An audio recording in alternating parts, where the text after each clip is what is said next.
Hello, my name is Marcy Turner, and I did my research paper on two accrediting agencies within the United States. I chose the Southern Association of Colleges and Schools Commission on Colleges and the Accrediting Council for Independent Colleges and Schools. I chose these because they are vastly different in their size and their approach, in the types of schools that they accredit. So I wanted to have two very different looking agencies in order to accurately compare and see if there could be any improvements made in either case. One of the biggest differences in these is the size. The Southern Association has around 500 schools that are primarily in the southeastern United States, whereas the Accrediting Council had less than 100 in their prime. Now they have 0, which I will get into in a little bit. When I looked at both of these, there are two overarching agencies that basically assist in accrediting the accrediting agencies. So the United States Department of Education and the Council for Higher Education accreditation. What the goals of these two agencies is to really oversee all of the accreditation in the United States. And an association or an agency can be accredited, we'll say, by both the CHEA and the Department of Education.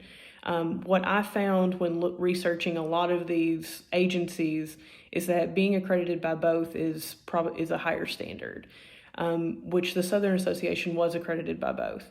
The Accrediting Council is only accredited by the United States Department of Education.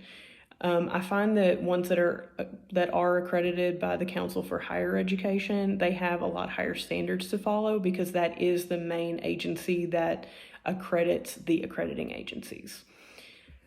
In some further research, what I found that was kind of interesting to look at was the governing board, which is a huge part of both these agencies' accreditation standards. However, with the Southern Association, the governing board had very specific regulations. They had to have 5 members of the board. None of the members could be financially dependent on the university, which I think is very important in that you don't want people on your governing board that would have a stake in you doing well as a university, because they might let you cut corners. And I don't think that that's in the best interest of any of the schools, because we want all of our schools to provide a good quality education for anyone that attends. The Accrediting Council did not have any regulations on the governing board. So any of their members could be financially gaining from being part of that school, which I don't think is anything that's going to be super helpful to them in the future. Another huge thing that I found in this research is that the Accrediting Council is actually no longer in existence. Throughout the years since 2017, they've been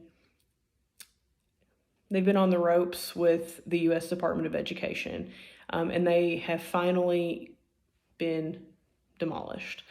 They were not giving a lot of oversight to their schools. One of the things that I found that I thought was super interesting is that they actually accredited a school that did not have a campus, a faculty, or any classes available. And I thought that was interesting that with all of the standards that they have, which are laid out and very detailed, that they missed that.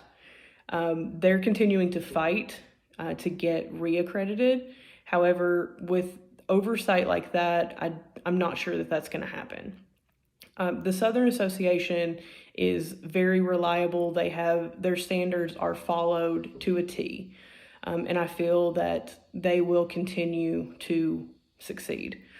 Another thing with the Accrediting Council that I thought was interesting was part of their standards, because of the types of schools that they accredit, which can be degree programs up through master's degrees.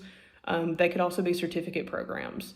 So each of their programs had a different set of standards, which were very specific, at least written out. However, in that research, I found that they are not following a lot of those standards. So my research focused a lot on what they were lacking in their oversight and comparing that to what the Southern Association is doing on a daily basis to ensure that their schools are providing a quality education for their students. I hope you've enjoyed hearing about that. If you'd like to discuss anything further with the disintegration, I guess, of the Accrediting Council, I'm happy to do that in the discussion board. Thank you.